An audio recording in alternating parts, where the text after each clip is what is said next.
Monsieur Éric Bocquet, rapporteur de la commission d'enquête.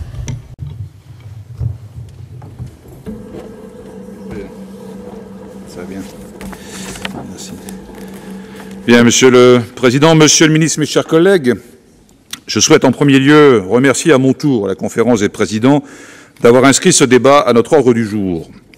Même si plusieurs des recommandations adoptées par la Commission ont commencé à trouver un début de satisfaction au cours des débats qui nous ont retenus à l'occasion des différents projets de loi examinés au cours de la précédente session parlementaire, il est utile de faire le point et de préparer l'avenir. Les missions des commissions d'enquête ne sont pas facilitées par les moyens dont elles disposent en droit et en fait. Elles rencontrent parfois l'hostilité de ceux qu'elles dérangent. La Commission sur le rôle des acteurs financiers dans l'évasion des capitaux n'a pas été épargnée. Les fausses indignations, particulièrement scandaleuses quand elles proviennent de fraudeurs patentés, n'ont pas manqué. Au cours de nos travaux, nous avons pu rencontrer plusieurs témoins menacés, parfois de mort. Fallait-il que le sujet soit brûlant ? Dans ce contexte, je voudrais remercier les membres de la commission d'enquête d'avoir adopté les conclusions qui leur avaient été soumises, adoptées donc à l'unanimité. Ce résultat doit beaucoup à la présidence de notre commission d'enquête par François Pillet, notre collègue, aussi résolu que favorable à la réunion d'un consensus qui est désormais bien installé au Sénat sur des sujets qui, en effet, nous rassemblent. De toute évidence, une commission d'enquête parlementaire n'a pas les mêmes objectifs que ceux assignés aux organes de contrôle, qu'ils soient administratifs ou judiciaires. Cependant, elles doivent s'efforcer d'être les supports d'un contrôle parlementaire auquel il faudrait donner toute sa place dans une démocratie où le contrôle politique doit être fort. La réponse judiciaire ne saurait être seule à faire écho à une démocratie d'opinion, exaspérée par les excès ou les carences des uns ou des autres. Sur des sujets comme celui qui nous rassemble, un contrôle parlementaire permanent et collégial devra un jour s'imposer. Il est moins concurrent que complémentaire par rapport à l'autorité judiciaire et il peut même arriver qu'il favorise l'exercice par cette dernière de ses missions, comme nous en avons reçu plusieurs fois le témoignage. Permettez-moi de rendre hommage aux hommes et aux femmes qui s'attaquent aux crimes financiers, qu'ils appartiennent à des services ou que, simples personnes privées, dans la solitude de leur conscience, ils osent, dans l'exercice de leur profession ou d'autres manières, s'opposer aux forces d'un système évidemment bien plus puissant qu'eux. La décision du Conseil constitutionnel intervenue hier ne leur rend pas cet hommage.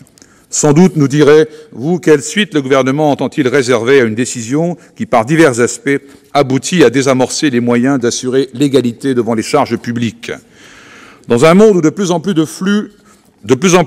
flux de capitaux sont affranchis de toute limite, la financiarisation de l'économie est un phénomène tellement acquis que l'idée même d'une évasion des capitaux apparaît étrange et ne représente plus pour certains que la sanction bienvenue d'une finance efficiente adressée à des débiteurs irresponsables. Pourtant, à l'âge de l'offshore, à l'âge de l'optimisation fiscale systématique et des crises financières, c'est bien sur une industrie financière au service de l'évasion des capitaux, pour elle-même ou pour ses usagers, qu'on doit s'interroger. L'évasion des capitaux, c'est alors ce phénomène multiforme et prédateur qui permet de soustraire la richesse aux quelques reliques de souveraineté des États par lesquels ceux-ci s'affichent encore parfois comme les garants des intérêts et d'un ordre public. La commission d'enquête n'a pas pu envisager tous les chefs d'évasion de capitaux relevant de la finance. Elle a particulièrement considéré l'évasion des capitaux à finalité fiscale, directement ou à travers le blanchiment de la fraude fiscale. Il faudra un jour revenir sur la contribution sociale et économique du secteur financier et se demander si celui-ci présente, dans les conditions actuelles de son fonctionnement, des titres à absorber une part de plus en plus conséquente de la valeur ajoutée au risque d'en détruire régulièrement une bonne partie. Peu, sinon aucun des témoins auditionnés par la Commission ne se sont aventurés à contester le bien-fondé de son objet. Les personnalités particulièrement qualifiées que nous avons auditionnées, parmi lesquels l'ancien directeur général du FMI et l'ancien président de la Banque centrale européenne notamment, sont convenus que la finance présente des risques de fraude particulièrement aigus. Elle réunit tous les attributs propices aux fraudes, subies ou commises par les acteurs financiers eux-mêmes, observation fondamentale vérifiée par notre commission. L'opacité des circuits et des réseaux financiers, la vitesse des opérations, la disparition des frontières et des distances dans une mobilité qui contraste avec la fixité des espaces de souveraineté nationale dans lesquels s'exerce l'action des contrôleurs comptent au nombre des attributs de la finance. Il faut ajouter que la finance a un formidable pouvoir de novation.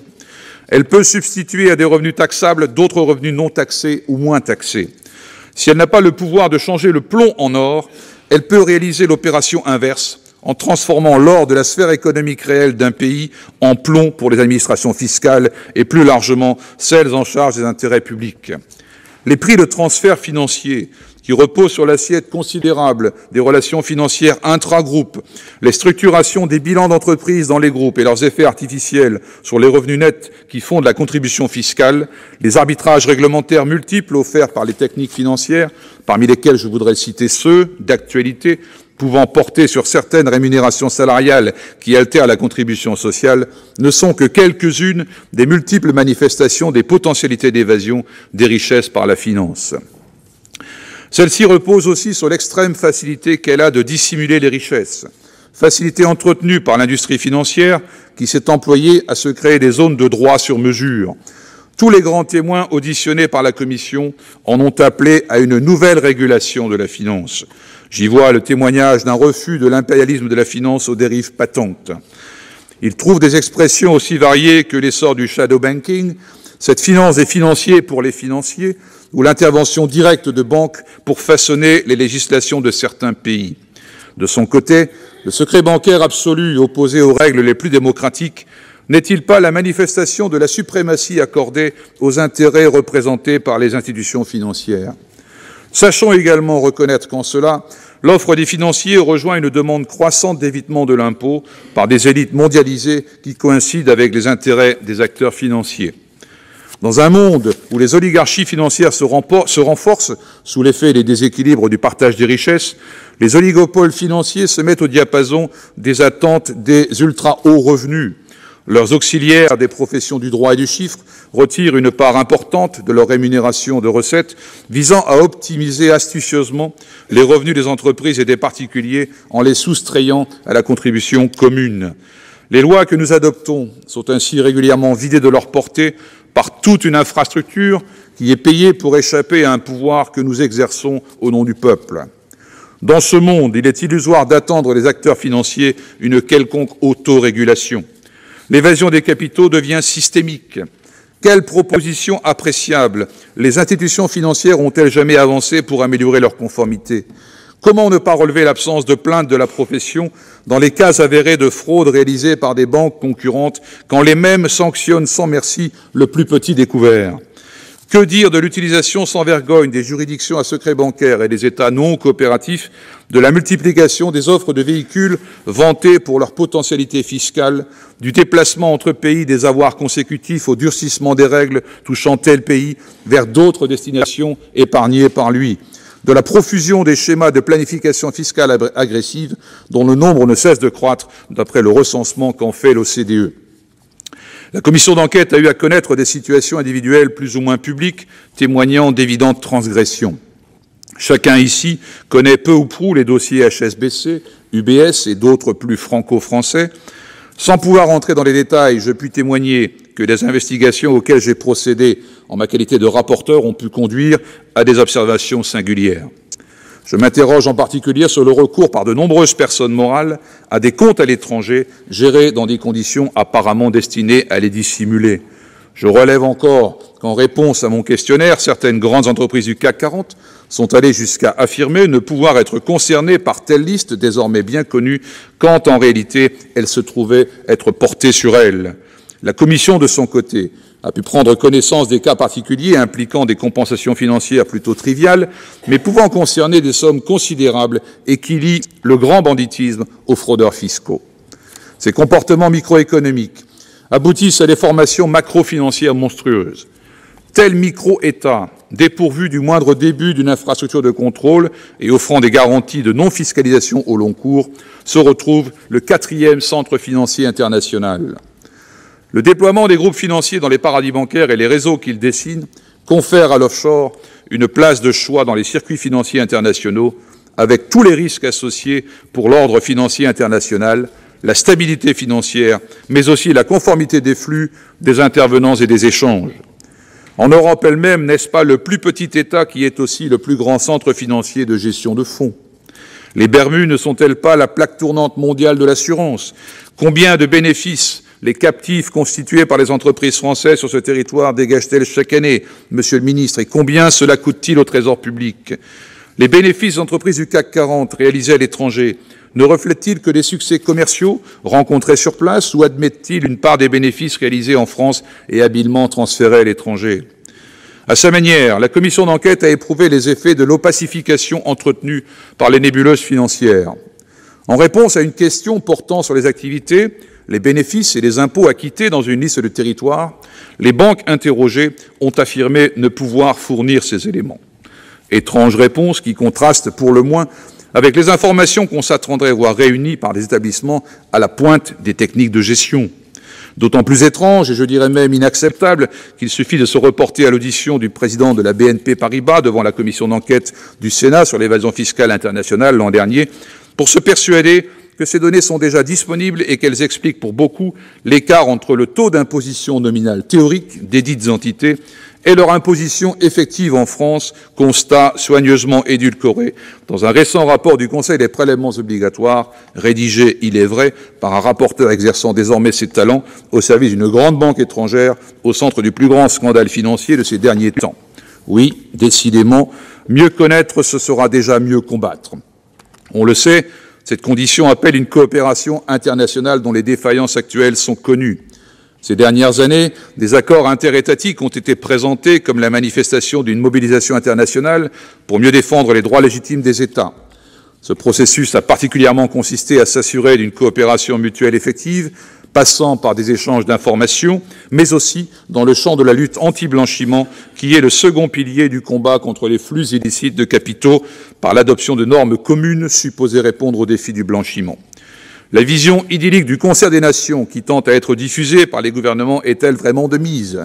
N'a-t-on pas assisté à un exercice formel et doit-on pour l'avenir s'attendre à mieux? Force est d'observer que, sans être dénué d'utilité, le Forum mondial fiscal de l'OCDE ou les conventions bilatérales n'ont pas atteint leurs objectifs. Par exemple, alors que les résultats de la supervision exercée par le Forum ont conduit à vider les différentes listes, qui représentait l'unique issue du processus, laissant à croire que la coopération fiscale avait atteint un point satisfaisant, la réalité d'une faillite presque totale du système actuel d'échange d'informations à la demande, volontaire ou spontanée, s'est imposée. On privilégie désormais un standard d'échange automatique d'informations qui est en effet de loin préférable. Mais qui ne veut le moins voudra-t-il vraiment le plus? De quels instruments sommes-nous dotés pour contraindre les États récalcitrants? Et il y en a quelques-uns, au sein même de l'Union européenne, à respecter le futur nouveau standard. La France, mise en cause par la Commission européenne, montre-t-elle toujours l'exemple? Comment progresser sur ce terrain maintenant que le Conseil constitutionnel a conforté quelque part les paradis fiscaux?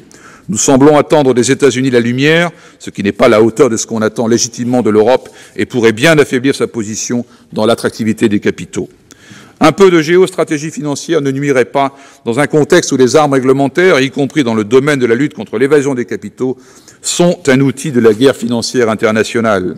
Par ailleurs, toute une série d'inconnus planent sur les processus en cours. Comment contrer le recours à les structures écrans que la 4e directive anti-blanchiment continue à ignorer malgré l'évidence et les révélations d'Offshore Leaks au printemps dernier, largement confirmées par les documents que j'ai pu consulter dans mes fonctions de rapporteur de la Commission?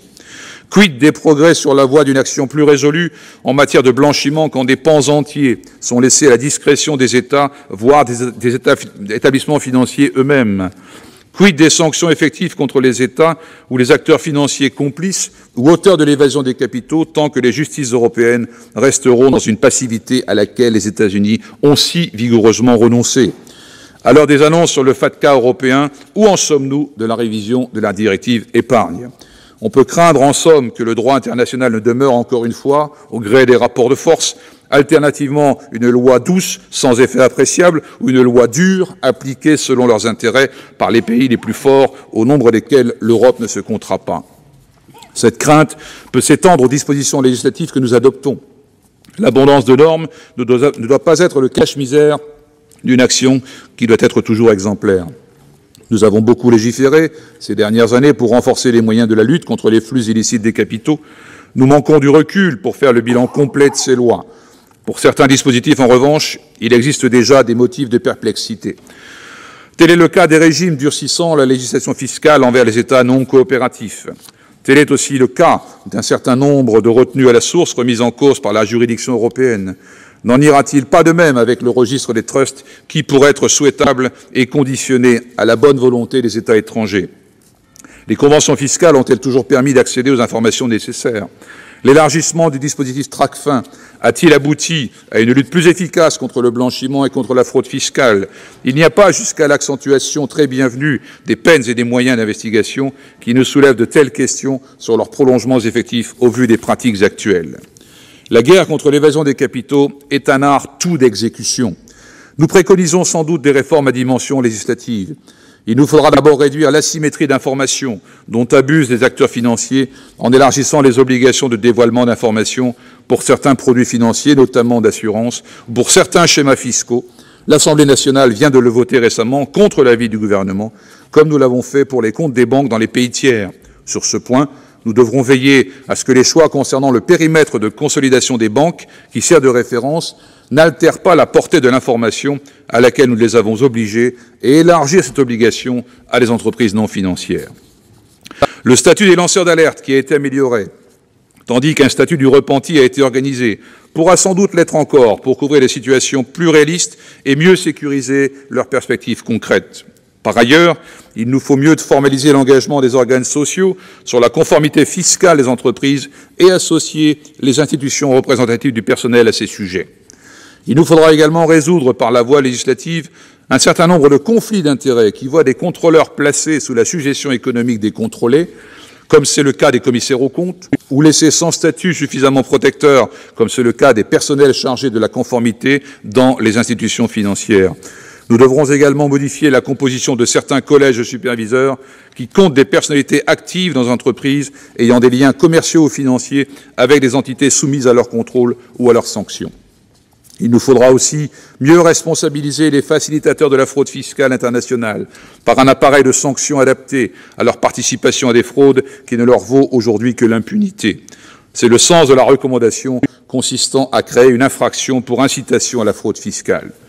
Des moyens d'enquête supplémentaires ont été accordés au contrôle fiscal. Sans doute faudra-t-il en doter également l'ACPR en s'inspirant du régime prévu pour l'autorité des marchés financiers. Mais plus que de nouvelles normes, c'est à un fonctionnement efficace des services et à leur bonne application qu'il faut s'attacher, plus de cohésion et plus de fermeté. Un certain nombre de dispositifs légaux sont désamorcés par des choix condamnables. Pourquoi adopter une doctrine si restrictive de détermination des États non coopératifs, dont témoigne encore la liste dernièrement arrêtée, et qu'elle neutralise les régimes pénalisant les paradis fiscaux?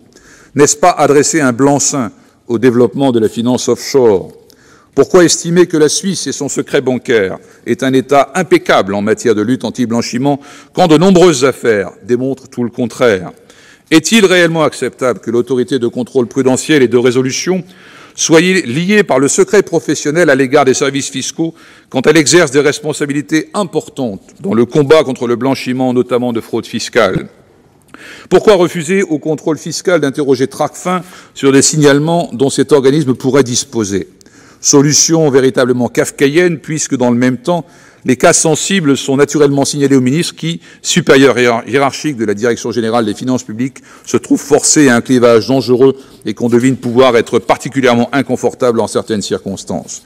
Toujours à propos de Tracfin, ne devrait-on pas, en cohérence avec l'arrêt Talmont, lui ouvrir la faculté de saisir l'autorité judiciaire en cas de soupçon de blanchiment de fraude fiscale plutôt que de le lui interdire? Au-delà de ces différents aspects, il nous faut tendre vers une action opérationnelle beaucoup plus claire et résolue. Les moyens ne sont pas à la hauteur des missions. Les différentes affaires survenues ces dernières années ont absorbé une proportion considérable des ressources des services. Nous l'avons constaté. Et nous nous interrogeons sur l'adéquation des capacités de traitement des dossiers de régularisation qui semblent devoir être débordés en l'état des forces. Quant au contrôle fiscal ordinaire, les moyens du contrôle d'entités dont certaines comptent un total de bilan équivalent au PIB de notre pays sont-ils vraiment au niveau? De même, Tracfin tend à être submergé par les signalements, ce qui conduit à des apurements sauvages de dossiers. Et que dire des moyens de la justice et des services d'enquête? Combien de dossiers ont-ils été abandonnés? Je m'interroge par exemple sur le devenir des documents confiés par l'ACP au service de la douane judiciaire concernant les personnes impliquées dans l'affaire UBS. Pouvez-vous nous informer, Monsieur le ministre, sur les diligences effectuées et leurs suites, au-delà de celles connues concernant les mises en examen des établissements eux-mêmes? Insuffisance de moyens, mais aussi parfois insuffisance de fermeté. Est-il vraiment acceptable, inaccessible, aux autorités de contrôle prudentiel, comme elles l'indiquent, de connaître finement les opérations des banques dans des juridictions où elles sont exemptes de contrôles locaux dignes de ce nom? Peut-on se satisfaire que la seule obligation pesant sur elles, quand les mœurs locales leur interdisent de satisfaire aux exigences de la lutte contre le blanchiment, soit d'en informer les autorités françaises, qui doivent tout de même le savoir déjà? Celles-ci, qui concèdent ne recourir qu'à un contrôle sur base sociale consolidée, nécessairement aveugle aux échanges intragroupes, ne devraient-elles pas alors mieux sanctionner les situations où le contrôle de la maison mère est manifestement défaillant?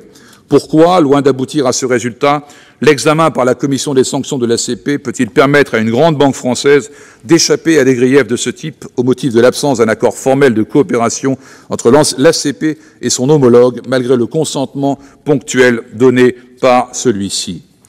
La commission d'enquête a pu également relever que les contrôles effectués dans l'affaire UBS avaient été de la part de l'ACP pour le moins poussifs. Je n'ai pas trouvé trace d'importants éléments de cette affaire dans les documents dont j'ai pu prendre connaissance et par lesquels l'administration tient le fichier des personnes soupçonnées de dissimuler des avoirs à l'étranger. Il est vrai que ce fichier ne comporte pas davantage la mention de personnes dont il est avéré aujourd'hui de leur propre aveu qu'elles se trouvent dans cette situation. Quand sanctionnera-t-on certaines professions du chiffre et du droit qui ne jouent pas le jeu des signalements à Tracfin, puisque ni la loi ni la pédagogie ne semblent suffire? Quand s'inquiétera-t-on réellement de la faible vigueur du dispositif quand des personnes politiquement exposées sont en cause? Je conclurai moi aussi sur les questions du verrou de Bercy, malheureusement pas directement représenté ce matin, je le déplore. J'ai la conviction que cette anomalie attribue une sorte de raison d'État fiscal devra un jour céder. Les techniciens la défendent au nom de l'efficacité des redressements. Ce n'est pas très bon signe, puisque c'est reconnaître que notre contrôle fiscal est insuffisamment assuré sur ces bases. Est-ce par ailleurs vraiment crédible? Entre les droits constatés et les droits recouvrés, quel est l'écart? Il est sûr que ce monopole affecte les principes du droit. Le mépris des obligations de l'article 40 du Code de procédure pénale en témoigne. Il est également sûr qu'il jette la suspicion sur l'action publique. Les quelques avancées de la loi contre la fraude fiscale ne suffiront pas à la lever. Le verrou de Bercy participe ainsi d'une opacité de l'action publique antifraude qui nuit à la confiance et ne favorise pas son efficacité. J'en ai presque terminé, Monsieur le Président. Reprenant une proposition de la commission d'enquête sur l'évasion fiscale internationale, nous souhaitons que soit créé un haut commissariat à la protection des intérêts financiers publics répondant aux meilleures pratiques de l'évaluation. À l'heure où le Premier ministre en a appelé à la réforme fiscale, nos institutions doivent être complétées pour mieux veiller à la conformité fiscale de tous au service de l'égalité devant les prélèvements obligatoires. Je vous remercie.